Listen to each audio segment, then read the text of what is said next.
चलो दोस्तों, चलिए आज WH मॉरिस जॉन्स के बारे में पढ़ते हैं। छोटा सा वीडियो होने वाला है। इनका टाइम पीरियड 1918 से 1999 तक रहा और ये ब्रिटिश विद्वान थे। बेसिकली ब्रिटिश विद्वान थे। उन्होंने भारतीय संविधान व राजनीति पर कार्य किया था। मॉरिस जॉन्स ने 1941 से 1946 तक lieutenant colonel public relation director के रूप में भारतीय सेना में भूमिका निभाई। फिर जॉन्स 1947 में भारत के वायसराय के संवैधानिक सलाहकार रहे थे। ये भी याद रखिएगा ना। मॉरिस जॉन्स ने 1946 से 55 तक लंदन स्कूल ऑफ इकोनॉमिक्स में राजनीति विज्ञान के व्याख्याता के रूप में कार्य किया। इनकी पुस्तकें कौन कौन सी हैं? तो पार्लियामेंट इन इंडिया 1957 में, पार्लियामेंट इन इंडिया। फिर the government and politics of India 1964 में, the government and politics of India 1964 में। द इंडियाज पॉलिटिकल मिरेकल 1966 में, द इंडियाज पॉलिटिकल मिरेकल 1966 में। Political mainly Indian, politics mainly Indian 1978 में, politics mainly Indian 1978 में। फिर decolonisation and after, decolonisation and after 1980 में पुस्तक आती है। सह लेखक इसके जॉर्ज फिशर। फिर इन्होंने बार्गेनिंग फेडरलिज्म का कॉन्सेप्ट दिया है, सौदेबाजी संघवाद का कॉन्सेप्ट दिया है। तो मॉरिस जॉन्स ने भारतीय संघवाद को सहकारी संघवाद के अंतर्गत सौदेबाजी बार्गेनिंग फेडरलिज्म कहा है। जॉन्स ने योजना आयोग को सहकारी संघवाद और सौदेबाजी संघवाद के रूप में बताया। मॉरिस जॉन्स योजना आयोग को एक प्राथमिक शक्ति मानते हैं जिसका कार्य केंद्र राज्य संबंधों को सुचारू बनाना और सहकारी संघवाद, ग्रेनविल ऑस्टिन द्वारा प्रयुक्त शब्द को बढ़ावा देना है। मॉरिस जॉन्स का मानना है कि योजना आयोग अक्सर संघर्ष का अखाड़ा है, लेकिन संघर्ष रचनात्मक है क्योंकि अंततः यह विभिन्न इकाइयों के हितों को संतुलित करता है। इसके परिणाम स्वरूप सौदेबाजी संघवाद, बार्गेनिंग फेडरलिज्म का विकास होता है। कांग्रेस डोमिनेटेड सिस्टम, जॉन्स ने अफ्रीकन देशों में पार्टी प्रणाली और भारतीय पार्टी प्रणाली का तुलनात्मक विश्लेषण किया है। उन्होंने अफ्रीकी क्षेत्रों में कई राज्यों में एक दलीय प्रणाली को प्रभुत्व दलीय प्रणाली डोमिनेटेड पार्टी सिस्टम से अलग किया जो भारत में प्रचलित है। 1952 से लेकर 1967 तक राज्यों व केंद्र में कांग्रेस का ही प्रभुत्व था। मॉरिस जॉन्स ने इसे कांग्रेस डोमिनेटेड सिस्टम कहा, कांग्रेस डोमिनेटेड सिस्टम कहा, जबकि रजनी कोठारी ने इसे कांग्रेस सिस्टम कहा था, कांग्रेस सिस्टम कहा था, जबकि मॉरिस जॉन्स ने इसे कांग्रेस डोमिनेटेड सिस्टम कहा है। सार्टोरी ने ऐसी व्यवस्था को प्रीडोमिनेंट पार्टी सिस्टम कहा है। तो तीन एक प्रकार से इसमें विचार हैं जो 1900 एक प्रकार से 50 से 67 के बीच का जो टाइम पीरियड रहा है कांग्रेस का, 1952 से ही मान लो आप, क्योंकि 1952 में ही पहली बार आम चुनाव हुए थे और 1967 तक इस प्रकार कांग्रेस पार्टी ने डोमिनेट किया था। तो उसको Morris Jones Congress dominated system कहते हैं, रजनी कोठारी कांग्रेस सिस्टम कहते हैं और सार्टोरी प्रीडोमिनेंट पार्टी सिस्टम कहते हैं। मॉरिस जॉन्स ने कहा, प्रभुत्व का सह अस्तित्व प्रतिस्पर्धा के साथ है लेकिन प्रत्यावर्तन के साथ नहीं। 1967 में कांग्रेस डोमिनेटेड सिस्टम के पतन का कारण विपणन राजतंत्र को माना गया। 1967 के चुनाव भारत को दल बदल की बाजार नीति की ओर ले गए। भारतीय राजनीतिक प्रणाली एक दल के प्रभुत्व वाली व्यवस्था को दर्शाती है जहां कांग्रेस का वर्चस्व कायम है। जॉन्स ने भारत में सबसे पहले 1961 में एक दलीय प्रभुत्व की बात कही। रजनी कोठारी ने बाद में 1964 में इसकी व्याख्या की थी। जाति पर विचार और उनके धन पर क्या विचार है उसको देख लेते हैं। जाति के लिए राजनीति का महत्व, राजनीति के लिए जाति का महत्व पहले से कहीं अधिक बढ़ गया है। संस्थाओं का यह स्वभाव होता है कि वे निष्ठाओं को जन्म देती हैं और जब दो संस्थाओं की स्थिति प्रायः समान होती है तो उनमें मतभेद होना स्वाभाविक। कुछ राजनीतिक दल किसी विशेष धार्मिक समुदाय के लिए बने हैं और कुछ राजनीतिक दल अपने आप को सांप्रदायिक कहते हैं। क्षेत्रवाद और भाषा के प्रश्न भारतीय राजनीति में इतने ज्वलंत प्रश्न हैं कि यह राष्ट्रीय एकता की संपूर्ण समस्या है। भारत की राजनीतिक संस्कृति, 3 भाषाएं या 3 मुहावरे कौन कौन से हैं? 3 कॉन्सेप्ट, 3 लैंग्वेज या 3 items of Indian political culture, और ये कौन देता है? Morris Jones. पहला है मॉडर्न लैंग्वेज, आधुनिक भाषा। तो इसका प्रयोग संविधान, संसद, अभिजनों तथा मीडिया में होता है।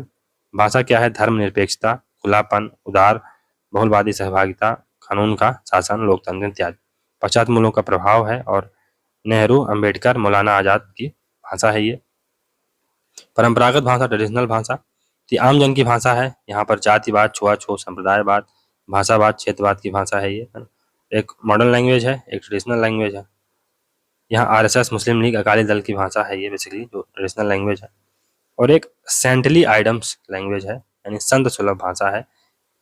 तो ये अपरिग्रह, त्याग, अहिंसा, सर्वोदय, अध्यात्म की भाषा है। ये गांधी जी, विनोबा भावे, जेपी नारायण आदि की भाषा है।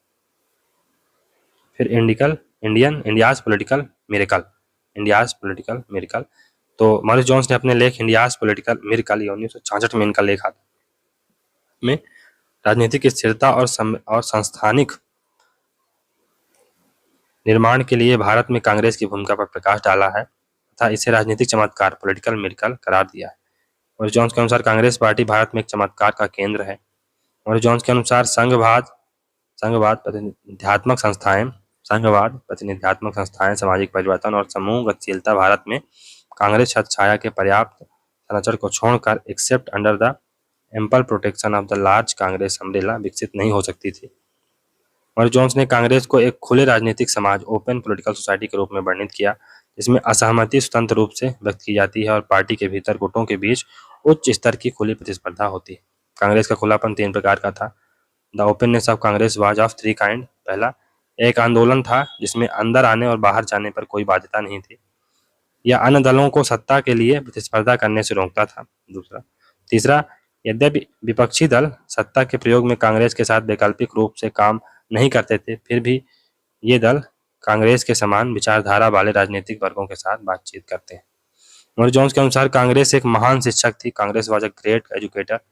इसने भारत में लोगों को राजनीतिक शिक्षा प्रदान करने में मदद की। कांग्रेस लोकतंत्र, जातियों, धर्म और क्षेत्रीय मांगों आदि के मध्य संतुलन बनाने में सफल रही। मॉरिस जोन्स ने भारत में 1967 व 71 के लोकसभा चुनावों का विश्लेषण किया। मॉरिस जोन्स ने 1967 के चुनावों को कांग्रेस के एकाधिकार के अंत के रूप में चिन्हित किया तथा भारतीय राजनीति के एक ऐसे युग में प्रवेश किया जिसमें राजनीति संता के बाद के शुरुआती वर्षों के संरक्षित आश्रय से बाहर निकलकर सभी के लिए प्रतिस्पर्धी राजनीति के खुले समुद्र की ओर बढ़ रही थी। मॉरिस जोन्स के अनुसार 1971 के चुनाव में दलीय व्यवस्था एक पार्टी के प्रभुत्व की ओर वापस लौट आई। कांग्रेस के एकाधिकार के पुनरुत्थान की व्यवस्था करने वाले कारण इंदिरा गांधी और उनकी पार्टी का वामपंथी झुकाव और केंद्र सरकार पर विपक्षी दलों की मजबूत निर्भरता थी। प्रसिद्ध कथन संत सुलभ लैंग्वेज सेंटली लैंग्वेज, इसका प्रतिनिधित्व विनोबा भावे ने, जिसे मॉरिस जोन्स ने सेंट ऑन द मार्च कहता है। सेंट ऑन द मार्च कहता है। सौदेबाजी संघवाद, बार्गेनिंग फेडरलिज्म और Congress is the good educator.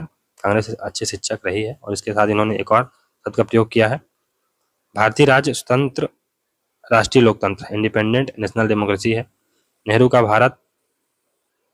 भारतीय राज्य व्यवस्था व पार्लियामेंट में काफी प्रभाव है। तो नेहरू का भारतीय राज्य व्यवस्था एवं पार्लियामेंट में काफी प्रभाव है, जिसे मॉरिस जॉनसन अपनी पुस्तक पार्लियामेंट इन इंडिया में नेहरू अध्यक्षीय व्यवस्था, नेहरू प्रेसिडेंशियल सिस्टम कहते हैं। मॉरिस जोन्स ने पंचायती राज व्यवस्था को भारतीय समाज में मौन क्रांति, साइलेंट रिवॉल्यूशन की संज्ञा दी, जो ग्रामीण क्षेत्रों के समग्र विकास में मदद करता है। मॉरिस जोन्स ने जयप्रकाश नारायण को द अनहैप्पी फिलोसफर कहा है। किसको? जयप्रकाश नारायण को द अनहैप्पी फिलोसफर कहा है। और मॉरिस जोन्स ने 1952 से 67 तक की भारतीय दलीय व्यवस्था का वर्णन प्रभुत्व दलीय प्रणाली, डोमिनेंट पार्टी सिस्टम के रूप में किया। चलिए दोस्तों, यहाँ से हमारा ये पॉलिटिकल प्रोसेस का चैप्टर समाप्त होता है। मिलते हैं अगले वीडियो में। तो अगर आपको ये वीडियो सीरीज अच्छी लगी दोस्तों, तो वीडियो को लाइक करें, चैनल को सब्सक्राइब करें, ज़्यादा से ज़्यादा शेयर करने का प्रयास करें। मिलते हैं अगले वीडियो में, तब तक के लिए goodbye. Thank you very much for discussion.